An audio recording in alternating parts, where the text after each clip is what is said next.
Kakot akong hipuson ang kahoy. Kay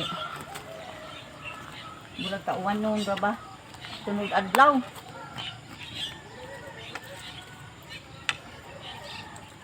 Mag-andam ko og panggatong, mga kaibigan.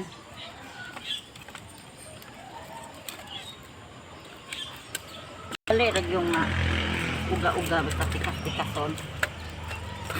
Mahuwa mo'y kasilyas. Ala. Ako nang iandam.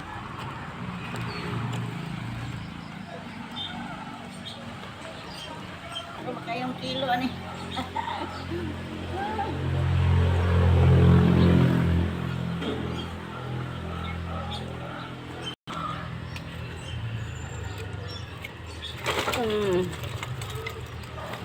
Okay. Nya. Kaupat naman na.